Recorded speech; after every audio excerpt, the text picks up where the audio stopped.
Namaskar students, I hope you are well at your side. Today we will continue our chapter number 3 of economics, money and credit. In this chapter there is a question, what is a check? What is a check and how does it replace currency? So what is a check? A check is a paper instructing the bank to pay a specific amount for the persons. It is a paper instructing the bank to pay a specific amount from the person's account to the person in whose name to check has been drawn. तो एक piece of paper, check एक piece of paper होता है जिसके ऊपर यहाँ पर bank के नेम, एड्रेस वगैरह, यहाँ डेट वगैरह, यहाँ पर पे किसको करना है और अमाउंट कितना है और साइन, बैंक नेम, ये सब होते हैं और it is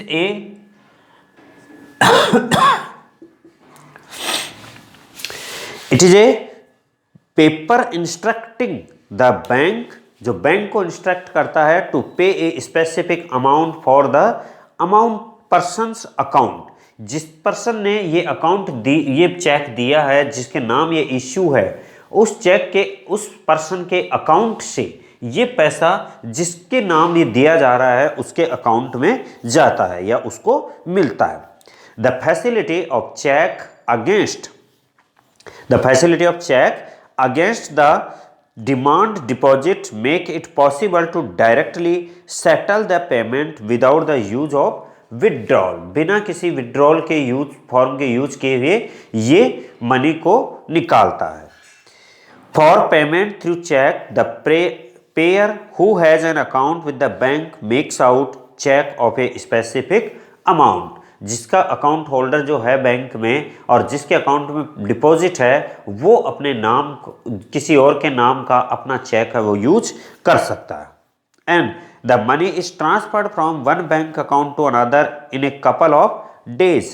The transaction is complete without any payment of cash. जो ट्रांजैक्शन है बिना किसी कैश के एक अकाउंट से दूसरे अकाउंट में चला जाता है. उसके लिए ये जो चेक होता है इसके इस कॉर्नर पर दो लाइन ड्रॉ करके और अकाउंट पे लिखा जाता है, अदरवाइज यहाँ अकाउंट पे की सील लगती है.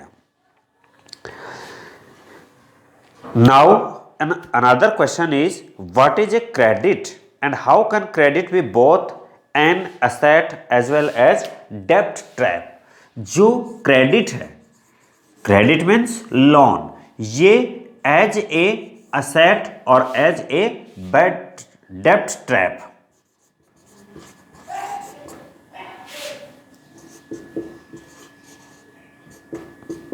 कि कब तो ये क्रेडिट जो है वो असेट बनती है और कब ये क्रेडिट जो है वो डेब्ट ट्रैप बन जाती है. तो credit refers to a agreement in which the lender supplies the borrower with money, goods और services in return for the promise of future payment. Credit वो एग्रीमेंट है जिसमें लेंडर जो है वो बोरोवर से एक मनी देने के बदले में, मनी या गुड्स और सर्विस देने के बदले में उससे फ्यूचर में पेमेंट मांगता है. Example, credit as an asset, कि क्रेडिट कब असेट का रूप लेती है. तो credit during the festival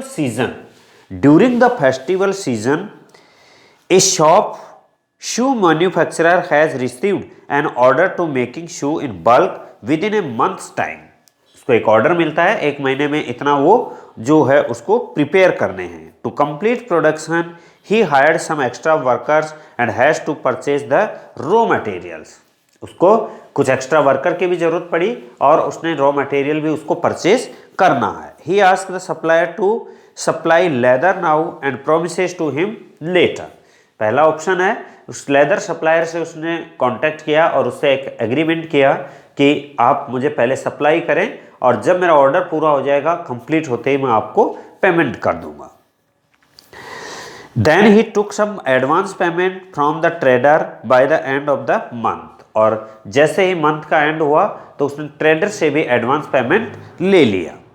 he is able to deliver the order, make a good profit and repay the money he had borrowed. तो इस तरह उसे एक अमाउंट मिल गया जिससे वो अपना ऑर्डर इजीली प्रिपेयर कर सकता है और उससे बेटर बेनिफिट वो अर्न कर रहा है और उसका कोई रेट ऑफ इंटरेस्ट चार्जेस भी नहीं लग रहा।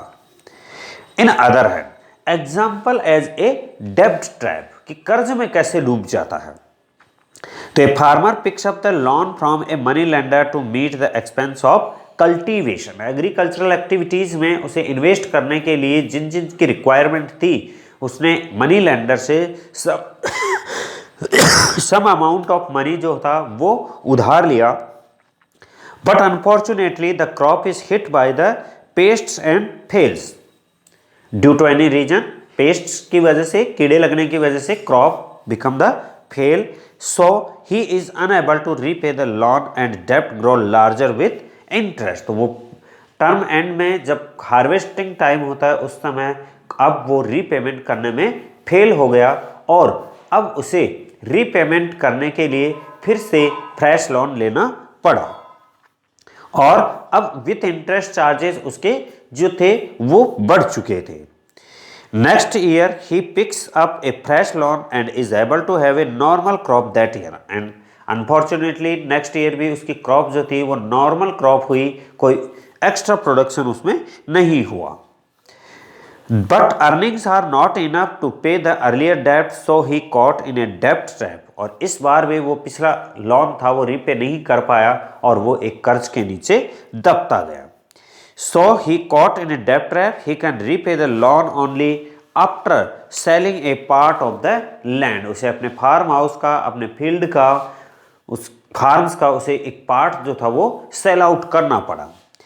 इन shoemaker's case credit play a vital and positive role. Shoemaker को जो अमाउंट मिला विदाउट रेट ऑफ इंटरेस्ट, तो he earn the more benefit और he prepare his order on a time. उसे टाइम पर उसने ऑर्डर प्रिपेयर कर दिया और उसे अमाउंट भी, बेनिफिट भी ज्यादा मिला। Whereas in farmer's case, credit pushes the borrower into a situation from which recovery is very painful. But farmer के केस में उसे ऐसी सिचुएशन में ला दिया कि उसकी रिकवरी जो थी वो बहुत ही पेनफुल थी। Now, and another question is, who takes the important decision of self-help groups and why? कौन उन ग्रुप्स के डिसीजन लेता है? तो self help groups, most of the important decision regarding the saving and loan activities are taken by the group members. जो group के member हैं वो ही सारे डिसीजन लेते हैं।